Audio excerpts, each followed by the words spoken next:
ጤና ይስጥልን የተከበራችሁ የጣና ዕለታዊ መረጃ ተሳፋሪዎቻችን፣ እነሆ የዕለተ ቅዳሜ ህዳር 27 2018 ዓ.ም መረጃዎቻችንን ይዘን ቀርበናል።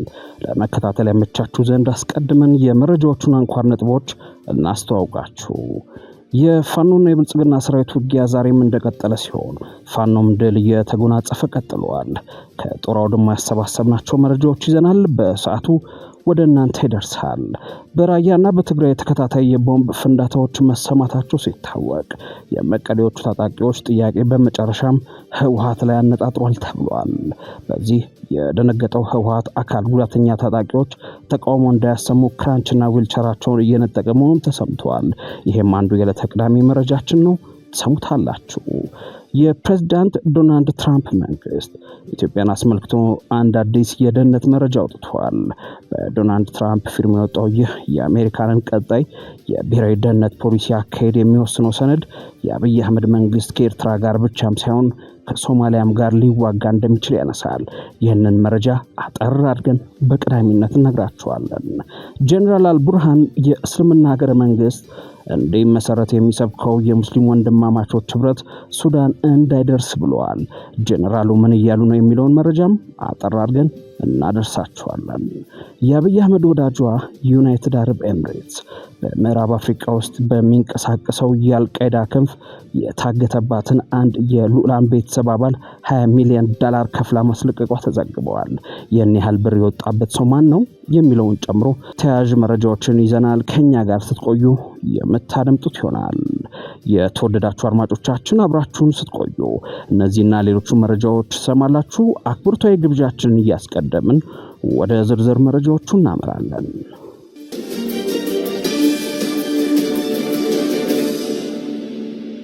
የፋኖና የብልጽግና ሰራዊት ውጊያ ዛሬም እንደቀጠለ ነው። ፋኖ ድል እየተጎናጸፈ ቀጥሏል። ከወደ መተማ እንደተሰማው መተማ ወረዳ ሸመለ ጋራ ላይ በተደረገ ከባድ ውጊያ ከመቶ የማያንሱ የብልጽግና ወታደሮች ሕይወት ሲቀጠፍ ይህ ከባድ ነበር የተባለው ውጊያም በሶስት አውደ ግንባሮች መደረጉን ለማወቅ ተችሏል። በተመሳሳይ የራስ አሞራ ውብነህ ብርጌድ አባላት የሆኑ ፋኖች ከማክሰኝት በቅርብ ርቀት በጉዞ ላይ በነበሩ የብልጽግና ወታደሮች ላይ ስኬታማ የሆነ ደፈጣ ጥቃት በመፈጸም ድል መቀዳጀታቸውን ምንጮች አድርሰውናል። ጥቃቱ የተፈጸመው ከጎንደር ወደ ባህር ዳር በበርካታ ተሽከርካሪዎች ተሳፍረው ሲጓዙ በነበሩ የአገዛዙ ወታደሮች ላይ መሆኑን አክሎ ያደረሱን የፋኖ ምንጮቻችን ከዳንጉር እስከ ጃዊ ከዳንግላ እስከ ሰከላ ዙሪያ ጠንከር ያለ ውጊያ መደረጉንም ነግረውናል። 102ኛ ኮር 22ኛ ክፍለ ጦር አንደኛ ሻለቃና 105 ኮር 55ኛ ክፍለ ጦር አንደኛ ሻለቃ በጥምረት አባይ ላይ ታላቅ የተባለውን ድል መጎናጸፋቸውም ተሰምቷል። ሁለቱ ኮሮች በጥምረት አባይ ድልድይና አፈሳ መግቢያ ላይ ከማለዳው አንስቶ እስከ እኩለ ቀን ድረስ ከብልጽግናው ሰራዊት ጋር ባደረጉት ከባድ ፍልሚያ ለጊዜው በስም ያልታወቁ አመራሮችን ጨምሮ ሌሎች የሰራዊቱ አባላት ላይ ሞቶችና ከፍተኛ አካል ጉድለት ያደረሰ ጥቃት ማድረሳቸውን መረጃዎቹ ጠቁመዋል። በተመሳሳይ 105ኛ ኮር 66ኛ ክፍለ ጦር በጃዊ ቀጠና ዘንዘን ከተባለ ቦታ ላይ ከአገዛዙ ወታደሮች ጋር በተደረገ የእጅ በእጅ ለአስጨራሽ ፍልሚያ ከ30 በላይ የብልጽግና ሰራዊት አባላት ላይ የህይወት መጥፋት ሲከተል በርካቶችን ከባድና ቀላል ቁስለኛ ማድረግ ተችሏል ተብሏል። የአብይ ጦር ላይ ከገጠመው ይህ መሰሉ ሰዋዊ ጉዳት ባለፈም 22 ክላሽንኮቭ 490 የብሬል ጥይት 14 የእጅ ቦምቦች አንድ የስናይፐር መነጽር ጨምሮ ሌሎች እጅግ ጠቀሜታ ያላቸው ወታደራዊ ቁሳቁስ መማረክ መቻሉም ታውቋል።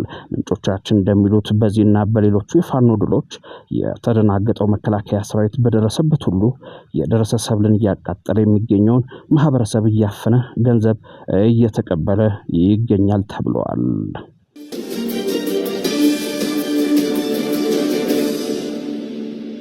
በራያና በትግራይ ተከታታይ ቦምብ ፍንዳታዎች መሰማታቸው ሲታወቅ የመቀሌዎቹ ታጣቂዎች ጥያቄ በመጨረሻም ህወሓት ላይ አነጣጥሯል ተብሏል።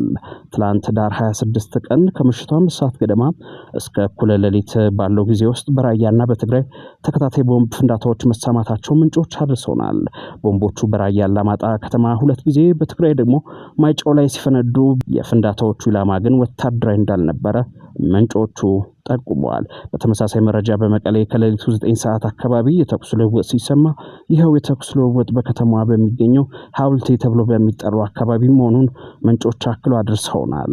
በሌላ መረጃ ህዳር 26 ለህዳር 27 አጥቢያ ሌሊቱን ወደ መቀሌ የሚወስዱ መንገዶች መዘጋታቸውን የነገሩን የመረጃው ምንጮች በዋና መንገዱ ላይ ጎማ የማቃጠል ድርጊቶች መፈጸማቸውን የዓይን እማኞች ተናግረዋል።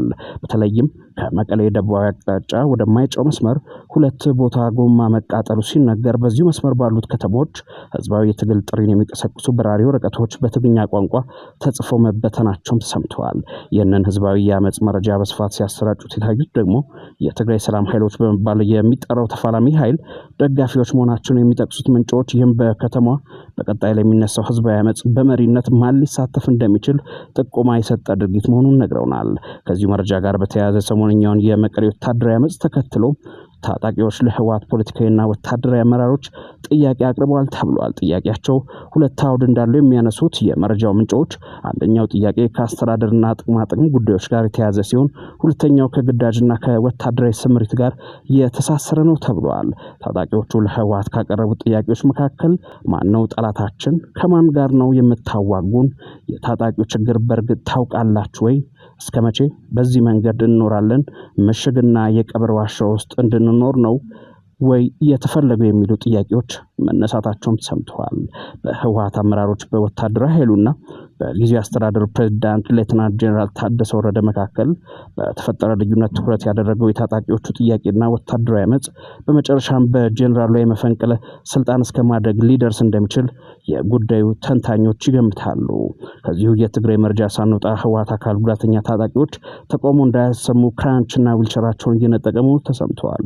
መቀሌ መለስ ካምፓስ የሚገኙ አካል ጉዳተኛ የአርሚ አባላት አደባባይ ወጥተው ከአርሚ 31 አካላት ጋር ተቃውሞ እንዳያሰሙ በመፍራት በካምፑ መሪ ወዲ ገቲራ ትዕዛዝ መሰረት ከካምፕ እንዳይወጡ መደረጉም ታውቋል። በዚህ የተነሳም አካል ጉዳተኛ የአርሚ አባላት ከቦታ ቦታ የሚንቀሳቀሱባቸውን ክራንቾችና ዊልቸራቸውን በወዲ ገቲራ ትዕዛዝ እንደተቀሙ ለማወቅ ተችሏል። ወዲ ገቲራ ከህወሓት በተቀበለው ትዕዛዝ መሰረት ዊልቸርና ክራንች በመቀማት ብቻም ሳያቆም የጦር መሳሪያ ጭምር በመጠቀም አካል ጉዳተኞቹን የአርሚውን አባላት እያስፈራሯቸው መሆኑን የመረጃው ምንጮች አክለው ጠቅሰዋል። ይህ በእንዲህ እንዳለ በደብረጽዮን ገብረ ሚካኤል በሚመራው የህወሓት ክንፍና በፌዴራል መንግስቱ መካከል የተፈጠረው መካረር በጄኔራል ታደሰ ወረደ የሚመራውን የትግራይ ጊዜያዊ አስተዳደርን አጣብቂኝ ውስጥ መክተቱን ምንጮች ጠቅሰዋል። ጊዜያዊ አስተዳደሩ በሁለቱ ወገኖች መካከል ግራ ተጋብተዋል የሚሉት የመረጃው ምንጮች በደብረጽዮን ገብረ ሚካኤል የሚመራው የህወሓት ቡድን የተወሰኑ የትግራይ አመራሮችን ይዞ ከኤርትራ ጋር ጽምዶ የሚል ጥምረት መፍጠሩን ያስታውሳሉ። የትግራይ ኃይሎች የታችኛው አባላት ደግሞ በብዛት ከኤርትራ ጋር የተፈጠረውን ጥምረት እየተቃወሙ ነው ብለዋል። ጊዜያዊ አስተዳደሩ ደግሞ በአንድ በኩል ከፌዴራል መንግስት ጋር ጨርሶ ወደ ግጭት ላለመግባት ከብልጽግና ጋር መስራት ፍላጎት ቢያሳይም በሌላ በኩል ደግሞ አብዛኛው መዋቅሩ በነ ደብረጽዮን ገብረ ሚካኤል በሚመራው የህወሓት ክንፍ በመያዙ የተነሳ ጽምዶ በሚል ከኤርትራ ጋር ለተፈጠረው ጥምረት በእጅ አዙር አጋርነቱን እየገለጸ ሁለት ቦታ ቆሟል ብለዋል።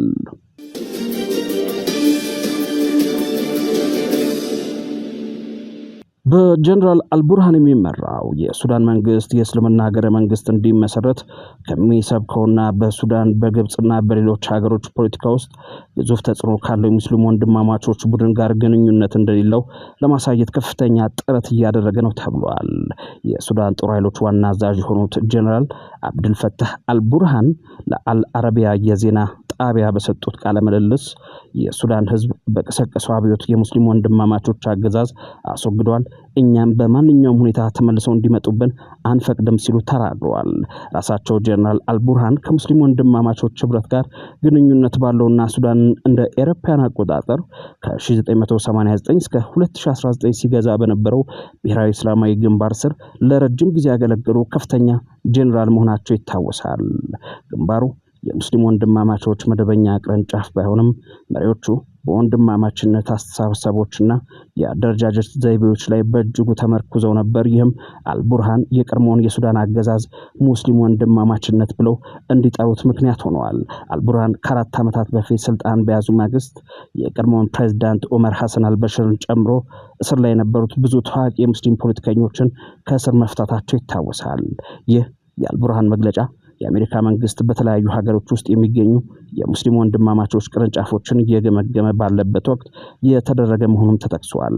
ይህ የአሜሪካ ግምገማ በሊባኖስ በዮርዳኖስና በግብጽ የሚገኙ የሙስሊም ወንድማማቾች ቅርንጫፎችን እንዲሁም ተያያዥ የበጎ አድራጎት ድርጅቶችን አሸባሪ ድርጅቶች ተብሎ እንዲሰየሙ ያደርጋል ተብሎም ይጠበቃል።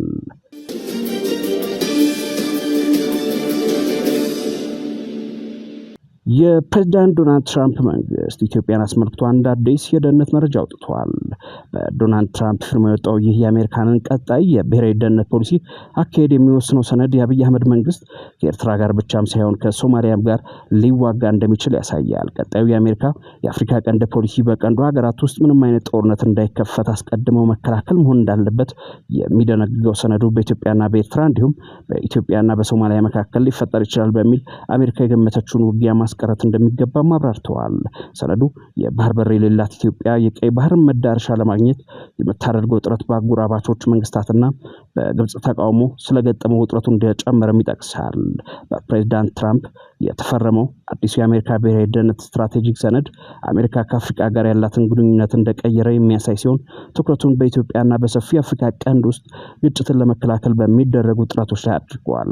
ለረጅም ጊዜ የአሜሪካ ፖሊሲ በአፍሪካ ውስጥ በእርዳታ አቅርቦትና በሊበራል አስተሳሰብ ስርጭት ላይ ያተኮረ ነበር የሚለው ሰነዱ አሜሪካ በአፍሪካ የነበራትን የዘመናት ግንኙነት ከእርዳታ ተኮር አቅጣጫ ወደ ንግድና ኢንቨስትመንት ተኮር አቅጣጫ ለመቀየር ማቀዱን ያሳያል ተብሏል።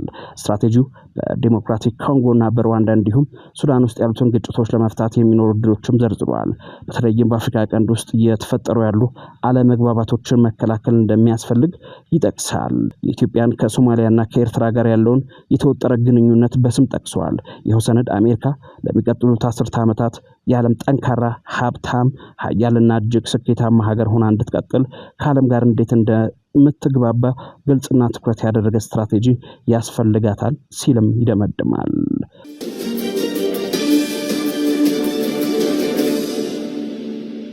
በአፍሪካ ተኮር አጭር መረጃችን ደግሞ የአብይ አህመድ ወዳጇ ዩናይትድ አረብ ኤምሬትስ በምዕራብ አፍሪካ ውስጥ በሚንቀሳቀሰው የአልቃይዳ ክንፍ የታገተባትን አንድ የልዑላን ቤተሰብ አባል $20 ሚሊዮን ከፍላ ማስለቀቋን ዎል ስትሪት ጋዜጣ ዘግቧል። ጋዜጣው ከምዕራባውያን ባለስልጣናት ደረሰኝ ባለው መረጃ መሰረት ዱባይ በምዕራብ አፍሪካ የአልቃይዳ ቅርንጫፍ የታገተባትን ልዑል ለማስለቀቅ የከፈለችው ገንዘብ ለአሸባሪ ቡድን እጅጉን የሚጠቅም ነው ተብሏል። ታጋቹ ሼህ አህመድ ቢን አልማክቱም የተባሉ የ78 ዓመት ዕድሜ ያላቸው የዱባይ ገዢ ቤተሰብ አባል ሲሆኑ እሳቸውና ሌሎች 2 ሰዎች መስከረም ወር ላይ በአልቃይዳው የምዕራብ አፍሪካ ክንፍ ኑስረት አልኢስላም ታግተው እንደነበር ያስታወሰው ጋዜጣው ታጋቹ አልማክቱም በዓለም 4ኛዋ ትልቅ ወርቅ አምራች ከሆነችውና አብዛኛውን ምርቷን ወደ ዱባይ በምትልከው ማሊ ውስጥ በሚደረግ የከበሩን ማዕድናት ንግድ ውስጥ ይሳተፋሉ ተብሏል።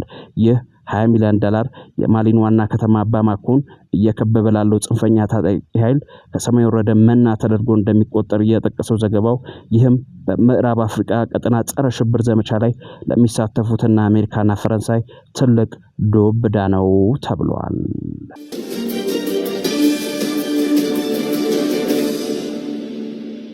የተወደዳችሁና የተከበራችሁ የጣና ዕለታዊ መረጃ ተሳፋሪዎቻችን የዕለተ ቅዳሜ መረጃዎቻችን እነዚህ ነበሩ።